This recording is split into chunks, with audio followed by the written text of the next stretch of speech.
শুভ বাড়ির দিকে হাঁটছে আর কল্পনা করছে তার অতীতকে। অতীত 14 ফেব্রুয়ারির পর থেকে শুভ আর রাত্রি বন্ধু হিসেবে নয়, প্রেমিক প্রেমিকা হয়ে বাঁচতে শুরু করে। ভালোবাসার মাঝেই কেটে গেল 3টি বছর। লাস্ট সেমিস্টার পরীক্ষার বাকি আর মাত্র 1 মাস। হঠাৎ তাদের এই মিষ্টি প্রেমের মধ্যে ঝড় চলে এলো। রাত্রির বাবা রাত্রির সাথে এক বিশাল বিজনেসম্যান ছেলের সাথে বিয়ে ঠিক করে। এদিকে শুভর বাবাও তার ছেলের সাথে তার মৃত বন্ধুর মেয়ে মিমের বিয়ে দিতে চায়। রাত্রির সাথে শিহাব আর শুভর সাথে মিমের বিয়ের কথা চলে। তাদের দুজনের পরিবার চায় তাদের বিয়েটা যেন পরীক্ষার পর হয়।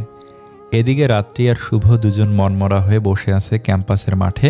এই সময় রাত্রি বলে ওঠে, এই এখন কি করব বলো তো? বাবা তো আমার বিয়ে ঠিক করে ফেলেছে। শুভ বলে, আমার বাবাও আমার বিয়ে ঠিক করে ফেলেছে। কি, তুমি আমাকে রেখে অন্য মেয়েকে বিয়ে করবে? ধুর, তুমি না আসলে বেশি বোঝো। আমি ভাবছি কিভাবে বিয়েটা আটকানো যায়, আর তুমি আসো তোমার উল্টাপাল্টা চিন্তা নিয়ে। সে যাই বলো, আমি কিন্তু তোমাকে ছাড়া আর কাউকে বিয়ে করব না। যদি বিয়ে করতেই হয় তবে তোমাকেই করব, না হলে বিষ খেয়ে মরে যাব। কথাটা বলল রাত্রি। কী সব আজে বাজে কথা বলছো? বিয়ে আমি তোমাকেই করব। আমি যে তোমাকে বড্ড বেশি ভালোবাসি। এই কথা শুনে রাত্রি বলল, তাহলে শুভ চলো না আমরা পালিয়ে যাই। আর আমি জানি আমার বাবা কখনো তার সিদ্ধান্ত পাল্টাবে না। আমার বাবাও তো এমন। আমি ভেবেছিলাম পরীক্ষা শেষে বাবার বিজনেসে জয়েন হব, আর সুযোগ বুঝে বাবাকে তোমার কথা বলবো। আমি এত কিছু বুঝি না, তুমি তাড়াতাড়ি কিছু একটা করো। ওকে, আমি ভেবে দেখছি কি করা যায়। শুভ চায় তার বাবাকে রাত্রির কথা বলতে, কিন্তু সাহস হচ্ছে না। বলবে বলবে করে বলাই হচ্ছে না। পরীক্ষা চলে এলো, কাল থেকে পরীক্ষা। শুভ কি করবে কিছুই মাথায় ঢুকছে না। অতঃপর পরীক্ষাও শেষ হয়ে গেল। আজ রাত্রির গায়ে হলুদ, আর কালকে শুভর এঙ্গেজমেন্ট মিমের সাথে। শুভ ডাইনিং টেবিলে বসে আছে, সামনে তার বাবা। এমন সময় শুভ বলল, আব্বু, আমি তোমাকে একটা কথা বলতে চাই। আলমগীর খান বললেন, কি বলবে আমি তা জানি। আমাকে সুমন সব বলেছে। তুমি নাকি আশফাক চৌধুরীর মেয়ের সাথে সবসময় মেলামেশা করো। আব্বু, আমি রাত্রিকে ভালোবাসি। একটু থেমে কথাটা বলল শুভ, আমি ওকে বিয়ে করতে চাই। আলমগীর খান যেন শুভর কথাকে পাত্তাই দিল না। তারপর বলতে শুরু করলো, দেখো শুভ, তুমি আর যাই বলো, বিয়ে তো তোমাকে মিমকেই করতে হবে। একটা অসহায় মেয়েকে কথা দিয়ে সে কথা আমি কিছুতেই ফেলতে পারবো না। আর অলরেডি সবাইকে জানানো হয়ে গেছে। তাছাড়া আমার মান সম্মানেরও একটা ব্যাপার আছে। কালকে তোমার এঙ্গেজমেন্ট, সেটার জন্য প্রস্তুতি নাও।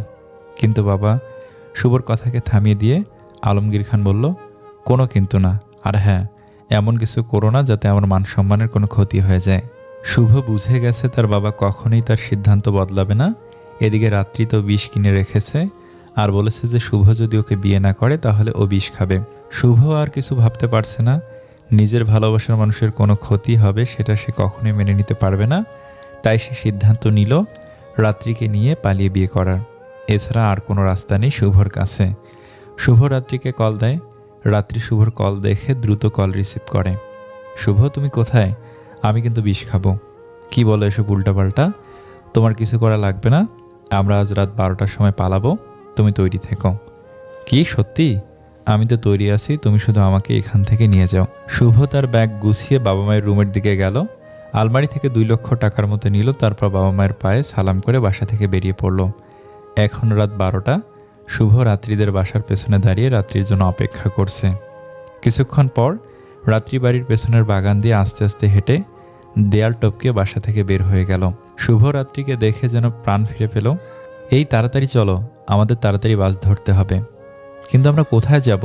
চট্টগ্রাম হালি শহরে আমার এক খালু থাকে, আপাতত তার কাছে যাব। রাত্রি আর শুভ বাসে বসে আছে, উদ্দেশ্য চট্টগ্রাম। সকাল 7টায় ওরা চট্টগ্রাম পৌঁছালো।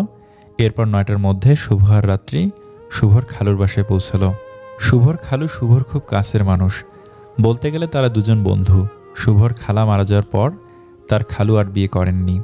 রাত্রি আর শুভ বসে আছে শুভর খালুর সামনে। শুভর খালু আসাদ বলল, তোরা যা করছিস তাতে আমি দ্বিমত দেব না, তবু শুভ তোর বাবা অনেক কষ্ট পাবে। এ কথা শুনে শুভ বলল, আমি বাবাকে তো বলেছি, কিন্তু তিনি মানে নাই, তাই বাধ্য হয়ে রাত্রিকে নিয়ে পালিয়ে এসেছি। আচ্ছা, ওসব কথা বাদ দে, তোরা এখন বিশ্রাম নে, রাতে তো তোদের বিয়ে দিতে হবে। আমি যাই, সেদিকটা গুছিয়ে নেই। বিয়ের কথা শুনে রাত্রি আর শুভর দুজনের লজ্জায় মুখ লাল হয়ে গেল। এদিকে আলমগীর খান সকাল থেকে রুমে একা একা বসে আছে দরজা লাগিয়ে। শুভ যে এমন করবে তা আলমগীর খান ভাবতেও পারেনি। প্রচুর রাগ হচ্ছে শুভর ওপর। এখন সে কোন মুখে অসহায় মেয়েটার সামনে গিয়ে দাঁড়াবে আর লোকদেরকেও বা কীভাবে মুখ দেখাবে। রাত্রির বাবারও একই অবস্থা, লজ্জায় তার মাথা কাটা গেছে, কিন্তু তাতে তার কোনো আফসোস নেই। একমাত্র মেয়ে রাত্রির জন্য মনটা কাঁদছে তার। কী জন্য যে রাত্রি এমন করলো কিছুই জানে না আশফাক চৌধুরী। এদিকে রাত 9টার দিকে কাজী এসে শুভদের বিয়ে পড়িয়ে দিয়ে গেল। আজ ওদের বাসর রাত, নেই কোনো জাঁকজমকতা, তবু মেনে নিচ্ছে বাস্তবতাকে। ওরা এখন নতুন জীবন শুরু করার জন্য প্রস্তুতি নিচ্ছে। কিছুদিন খালুর বাসায় থাকে, তারপর শুভ একটা স্বল্প বেতনের চাকরি পায়, তাই তারা একটা ছোট বাসা নিয়েছে ভাড়ায়। শুরু হয় তাদের সংসার। প্রথম কিছু মাস তাদের খুব ভালো কাটে, কিন্তু রাত্রির কাছে এই হিসেবে জীবন আস্তে আস্তে খারাপ লাগতে শুরু করে। এদিকে শুভ অনেক কষ্ট করে রাত্রিকে খুশি রাখার জন্য। এমন না যে শুভ রাত্রির কোনো চাহিদা অপূর্ণ রাখে, সবসময় রাত্রিকে সুখে রাখতে চায়। তাই তো যে ছেলে কখনো খাবার খেয়ে নিজের প্লেট ধুতো না, সে আজ সকাল থেকে সন্ধ্যা অফিস করে এসে রাতে আবার টিউশনি করাতে যেত। যতদিন যায় রাত্রিও তত বদলাতে শুরু করে। তার কাছে আর এই মধ্যবিত্ত জীবন ভালো লাগছে না, আর কমতে থাকে শুভর প্রতি ভালোবাসাও। রাত্রির চাই বিলাসবহুল জীবন। সে এটা ভাবে যে তার সব কিছু থাকতেও কেন সে এরকম মধ্যবিত্ত জীবন পার করবে। রাত্রি এখন তার বাবার কাছে ফিরে যেতে চায়। সে চায় তার বিলাসবহুল জীবন ফিরে পেতে। তাই সে একদিন তার বাবাকে কল দেয়। রাত্রির বাবা অচেনা নাম্বার দেখে ফোন রিসিভ করে। তারপর রাত্রি বলে, বাবা তুমি কেমন আছো? আশফাক চৌধুরী 1 বছর পর তার মেয়ের আওয়াজ শুনে খুশিতে আত্মহারা হয়ে যায়। আশফাক চৌধুরী বলল, মা রাত্রি তুই কোথায়? তুই আমার কথা একবারও ভাবলি না? বাবা আমাকে মাফ করে দাও, আমি শুভকে ভালোবাসতাম তাই পালিয়ে বিয়ে করে ফেলেছি। বাবা আমি তোমার কাছে থাকতে চাই, তুমি কি আমাদের দুজনকে মেনে নিবে? আশফাক চৌধুরী বললেন, কেন মানব না, তুই তাড়াতাড়ি জামাইকে নিয়ে চলে আয়। রাতে শুভ যথারীতি বাসায় আসে। রাত্রিকে দেখে সব কিছু গোছাচ্ছে। এই কি করছো এসব? ব্যাগ কোনো গোছাচ্ছ? আমরা আর এই বাড়িতে থাকবো না। মানে কি? দেখো শুভ, আমার আর এই মিডিল ক্লাস জীবন ভালো লাগছে না, তাই বাবাকে কল দিয়েছিলাম, বাবা আমাদেরকে মেনে নিয়েছে, আমাদেরকে বাবার কাছে যেতে বলেছে। আমরা এখন থেকে বাবার কাছেই থাকবো। এই কথা শুনে শুভ বলল, ও মানে তুমি চাও আমি ঘর জামাই হয়ে থাকবো? তা নয় তো কি, তোমার বাবা তো কখনো আমাদেরকে মেনে নিবে না। তুমি এখন একজন অসহায় মানুষ ছাড়া আর কিছু নাও, আর আমিও এভাবে ফালতুভাবে আমার জীবন বরবাদ করতে পারবো না। তাই তুমি আমার বাবার অফিসে চাকরি করবে, চাইলে বসে বসেও খেতে পারবে, কারণ আমার বাবার তো কোনো সম্পদের কমতি নেই। অহংকারী হাসি দিয়ে কথাটা বলল রাত্রি। শুভ রাত্রিকে অনেক বোঝায়, কিন্তু যেই লাউ সেই কদু। রাত্রি শুভকে ভালোবাসার কসম দেয়, তাই শুভ আর রাত্রিকে মানা করতে পারে না। তবে শুভ একটা শর্ত দেয়। শুভ চায় রাত্রির বাবার অফিসে ইন্টারভিউ দিয়ে টিকে যোগ্যতা অনুযায়ী পোস্টে কাজ করতে। রাত্রিও শুভর শর্তে রাজি হয়ে যায়। শুভ আর রাত্রি এখন আশফাক চৌধুরীর বাসায় থাকে। শুভ ইন্টারভিউতে টিকে সাধারণ কর্মচারী হিসেবে আশফাক চৌধুরীর অফিসে কাজ করতে থাকে। শুভকে আশফাক চৌধুরীর অনেক পছন্দ হয়। আশফাক চৌধুরী মনে মনে ভাবে, শুভকে তো তার বাবা একদিন না একদিন মাফ করেই দিবে, তখন তো আমার মেয়ে এত বড় বিজনেসম্যান ঘরের বউ হবে। আমার তো এত চিন্তা কিসের। এদিকে রাত্রি এখন তার বাবার বিজনেস সামাল দিতে থাকে। সে চায় তার ভবিষ্যৎটাকে আরও অনেক বিলাসবহুল করতে। এখন রাত্রি অনেক বড় বড় বিজনেসম্যানদের সাথে ওঠা বসা করে, তার মধ্যে বিরাট অহংকার জন্মায়। রাত্রি বুঝতে পারে শুভর প্রতি আসলে তার ভালোবাসা ছিল না, ওটা ছিল আবেগ আর মোহ। এখন শুভকে সবার সামনে নিজের স্বামী হিসেবে পরিচয় দিতে লজ্জা করে রাত্রির। এখন শুভকে তার বিরক্তি আর বোঝা ছাড়া কিছুই মনে হয় না। শুভ বুঝতে পারে রাত্রি তাকে এড়িয়ে চলছে, আগের মতো কেয়ার করে না, সবসময় বিরক্তি মাখা মুখ নিয়ে সামনে আসে। তবু মনকে এটা বলে বুঝ দেয়, রাত্রি তো আমাকে অনেক ভালোবাসে, হয়তো এখন আমাকে সবার সামনে মানতে পারছে না, পরে ঠিক হয়ে যাবে, আবার আগের মতো এসে বলবে, শুভ তুমি শুধু আমার। আসিফ রাত্রিদের অফিসের ম্যানেজার, তাই সবসময় রাত্রির সাথে থাকে। রাত্রি বুঝতে পারে যে আসিফ তাকে পছন্দ করে। রাত্রিও আসিফকে পছন্দ করতে শুরু করে, কারণ আসিফের কাছে সব আছে, দেখতে সুন্দর, টাকা পয়সা, গাড়ি বাড়ি, আর সবচেয়ে বড় কথা আসিফের সাথে রাত্রির স্ট্যাটাস মিলে, কিন্তু শুভর সাথে রাত্রির কিছুই মেলে না। শুভ তো একটা সাধারণ কর্মচারী। ও আপনাদের তো আসিফের সাথে আশফাক চৌধুরীর শত্রুতার কারণ বলাই হয় নাই, তো শুনুন, আসিফ আশফাক চৌধুরীর কোম্পানির বিভিন্ন ডিল অন্য কোম্পানিদের কাছে বিক্রি করে দিত, আরও নানা অবৈধ কাজ করত। এসব ব্যাপারে আশফাক চৌধুরী যখন জানতে পারে, তখন আসিফকে সবার সামনে অপমান করে পুলিশের হেফাজতে পাঠায়। আসিফের বাবা আশফাক চৌধুরীর খুব কাছের বন্ধু ছিল। আসিফের বাবা আশফাক চৌধুরীকে সমস্ত ক্ষতিপূরণ দেয় এবং কেস তুলে নিতে বলে, আর অনেক আবদার করে বলে যেন তার ছেলেকে মাফ করে দিয়ে আগের মতোই অফিসে কাজ করতে দিতে। আশফাক চৌধুরী বন্ধুর কথা ফেলতে পারে না, তাই কেস তুলে নেয়। আসিফ তারপর থেকে শপথ নেয় আশফাক চৌধুরীকে তিলে তিলে শেষ করার আর তার সমস্ত সম্পত্তি নিজের করে নেওয়ার। তাই আসিফ এখন রাত্রিকে নিজের মিথ্যে প্রেমে ফেলতে চায়, যাতে আশফাক চৌধুরীর কাছ থেকে বদলা নিতে পারে। দেখতে দেখতে রাত্রি আর আসিফ আস্তে আস্তে ঘনিষ্ঠ হতে থাকে, একে অপরের সাথে একদম ফ্রি হয়ে যায়। রাত্রি সবসময় আসিফকে নিয়ে ব্যস্ত থাকে, শুভকে একদমই টাইম দেয় না। এতে শুভ অনেক কষ্ট পায়। শুভ রাত্রি আর আসিফের এত ক্লোজ হওয়ার বিষয়টা মেনে নিতে পারছিল না, তাই একদিন রাত্রিকে জিজ্ঞেস করে, রাত্রি, তুমি তো আজকাল আমাকে একদমই সময় দাও না, আগের মতো কেয়ার করো না আমার। এই কথা শুনে রাত্রি বলে, কেন? দেখো না আমি ব্যস্ত থাকি, আগের মতো তো আর ঘরে বসে মশামাছি মারি না যে সারাদিন তোমায় নিয়ে পড়ে থাকবো। বিরক্তি মাখা মুখ নিয়ে কথাগুলো বলল রাত্রি। আসিফের সাথে তোমার সারাদিন কি? সবসময় দেখি দুজন হেসে হেসে কথা বলো। তুমি কি আমাকে সন্দেহ করছো? না, সন্দেহ করছি না, তবে আসিফের সাথে একটু কম কথা বললেও তো পারো। আরে আজব তো, আসিফ হচ্ছে ম্যানেজার, সব রকম ইম্পর্টেন্ট কাজ ওর সাথে পরামর্শ করেই করতে হয়। আর এখন কি তুমি বলো ইম্পর্টেন্ট কাজগুলোর ব্যাপারে আসিফের সাথে পরামর্শ না করে তোমার মতো সাধারণ কর্মচারীর সাথে পরামর্শ করব? অসহ্য কথাকার। রাত্রির কাছ থেকে এমন কথা শুনে আর কিছু বলার ইচ্ছা থাকে না শুভর।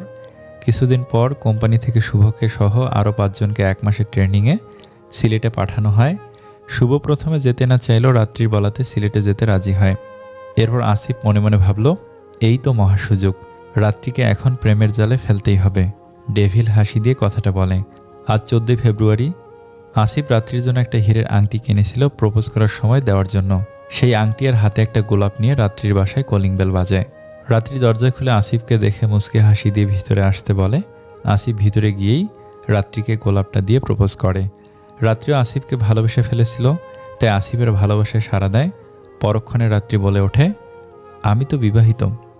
আসিফ হীরার আংটিটি রাত্রির হাতে পরিয়ে দিতে দিতে বলে, সমস্যা কি? তুমি শুভকে ডিভোর্স দিয়ে দেবে, তারপর আমরা বিয়ে করে নেব। আর তাছাড়া তুমি তো ওকে এখন আর ভালোবাসো না, তবে শুধু শুধু কেন ওর সাথে থেকে নষ্ট করছো তোমার সুন্দর জীবনটাকে? রাত্রিও আসিফের কথায় সায় দিল। রাত্রি বলল, তাহলে তুমি ডিভোর্সের পেপার রেডি করো, ও ট্রেনিং থেকে আসলে আমি ওকে ডিভোর্স দেব। তারপর থেকে রাত্রি আসিফের সঙ্গে অবৈধ ভালোবাসায় জড়িয়ে পড়ল। আজ শুভ আর রাত্রির দ্বিতীয় বিবাহবার্ষিকী। এদিকে শুভ বারবার কল দিতেছে রাত্রিকে উইশ করার জন্য, রাত্রি কল ধরছেই না। আরও একটা বিষয় আছে, সেটা হলো আজ সন্ধ্যায় শুভদের যে কোম্পানির সাথে যাদের মিটিং পড়েছিল সেটা স্বয়ং আলমগীর খানের কোম্পানি ছিল, সেখানে আলমগীর খানও উপস্থিত ছিল। দীর্ঘ 2 বছর পর নিজের সন্তানকে দেখে আলমগীর খান সব কিছু ভুলে গিয়ে সকলের সামনে শুভকে জড়িয়ে ধরেছিল। এরপর আলমগীর খান বলে, বাবা শুভ, তুই কি আমাদের ভুলে গেছিস? জানিস তুই চলে যাওয়ার পর তোর মা আর আমি কত কষ্ট পেয়েছি। এ কথা শুনে শুভ বলে, বাবা তুমি আমাকে মাফ করে দাও, আমি রাত্রিকে অনেক ভালোবাসি তাই এমন কাজ করেছি, কান্না সরে। আরে পাগলা, তুই মাপ চাচ্ছিস কেন? ভুল তো আমার, আমি তোকে জোরাজোরি করেছিলাম, যেটা করা আমার উচিত হয়নি। না বাবা, আগে বলো তুমি আমাকে মাফ করে দিয়েছো কিনা। ধুর, এসব বাদ দে, আগে বল আমার বৌমা কোথায়? ও তো ঢাকায়, আমি এখানে ট্রেনিংয়ের জন্য এসেছি। আলমগীর খান বলে, ট্রেনিং মেনিং সব বাদ, আমার এত বড় ব্যবসার মালিক তো তুই, আর আগামীকালের মধ্যে যেন আমার বৌমাকে আমার বাসায় পাই, মনে থাকে যেন। শুভ খুশি ভরা মুখ নিয়ে বলে, ঠিক আছে আব্বু। শুভর এই খুশির সংবাদটা জানানোর ছিল রাত্রিকে, কিন্তু রাত্রি ফোনই ধরছে না। শুভ আর দেরি না করে রাত 12টার বাসে উঠল ঢাকার উদ্দেশ্যে। ঢাকায় পৌঁছাতে পৌঁছাতে সকাল 10টা বেজে গেল। বাসায় গিয়ে শুভ যা দেখল তা দেখে শুভর সব স্বপ্ন ভেঙে চুরে চুরমার হয়ে গেল।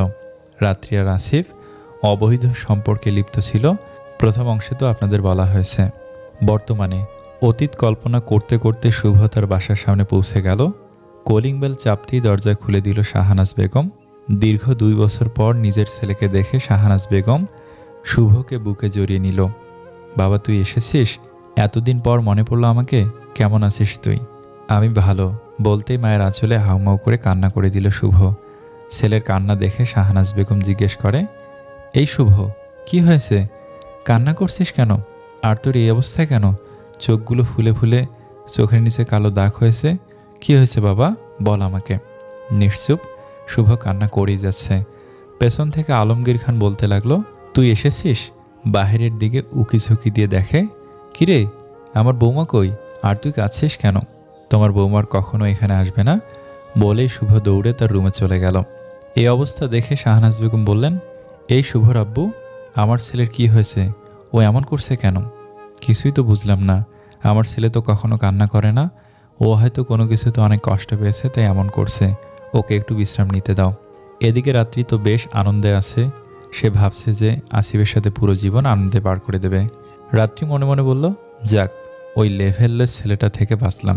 শুভকে উদ্দেশ্য করে কথাটা বলল, কি দেখে যে ওর প্রেমে পড়েছিলাম, এখন ভাবতে অবাক লাগে তখন আমি কত বোকা ছিলাম। খুব শীঘ্রই বিয়ে হবে আমার আর আসিফের। উফ, ভাবতেও ভালো লাগছে আসিফের মতো ছেলে আমার বড় হবে। রাত্রি জানে না আসিফ তার জীবনের কাল হয়ে দাঁড়াবে। রাত্রির জন্য অপেক্ষা করছে ভয়ঙ্কর বিপদ। এদিকে শুভ বেডের এক কোণে গুটিসুটি মেরে বসে আছে আর কান্না করছে। এরপর শুভ মনে মনে বলল, কিরে আমি কান্না করছি কেন? কান্না তো করবে ও, যেদিন বুঝবে আমার মূল্য। না না শুভ, তুই একদম ভেঙে পড়বি না। তোকে শক্ত হতে হবে, পাথরের থেকেও শক্ত। আমাকে বলে কিনা লেভেললেস।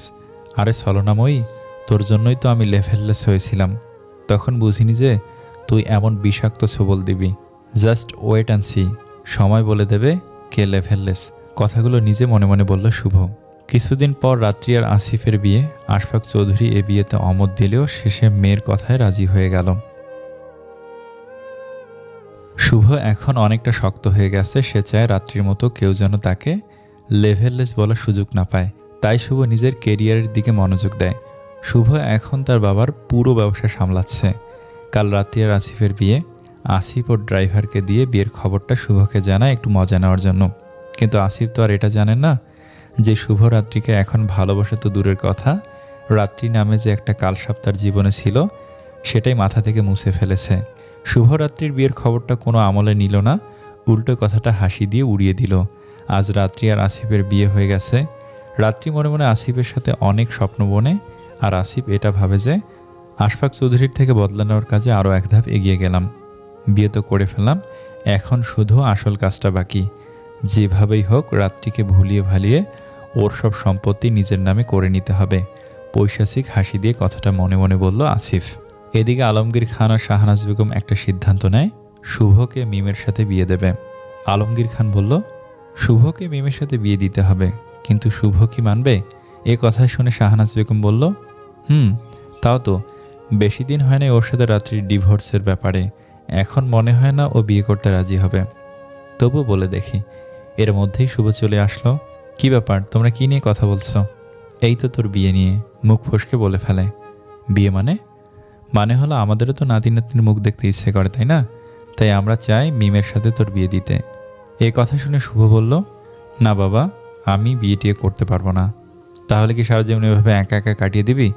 দেখ বাবা, আমাদের শেষ ইচ্ছাটা পূরণ কর। আচ্ছা আমি রাজি, তবে একটা শর্ত আছে। আমি এখনই বিয়ে করব না, কিছু মাস পরে করব। তুই রাজি হয়েছিস, এতেই আলহামদুলিল্লাহ। তাহলে আজকেই আমরা মিম মেয়েটাকে আমার বাসায় নিয়ে আসবো। কেন আজকে কেন? এত জেনে তুই কি করবি? চুপ। মিম এখন শুভদের বাসায় থাকে। মিম সবসময় শুভর যত্ন নেয়, শুভকে সবসময় শাসনের মধ্যে রাখে যেন সে তার বিয়ে করা বউ। শুভরও মিমের এই আচরণগুলো অনেক ভালো লাগে। আস্তে আস্তে শুভ মিমের প্রতি দুর্বল হয়ে পড়ে। মিম এখন অনেক খুশি, কারণ সে তার শুভকে ফিরে পেয়েছে। মিম শুভকে অনেক ভালোবাসত। শুভ যখন রাত্রিকে নিয়ে পালিয়ে যায় তখন মিম অনেক কষ্ট পেয়েছিল। তাই এখনও মিম বিয়ে করে নাই। তার বিশ্বাস ছিল একদিন শুভ তার হবেই, আর সেটাই হয়েছে। এখন শুভ শুধু মিমের।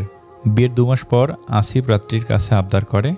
আসিফ বলে, রাত্রি দেখো, একটা কথা বলবো তোমায়, বলো তুমি কি আমার কথা রাখবে?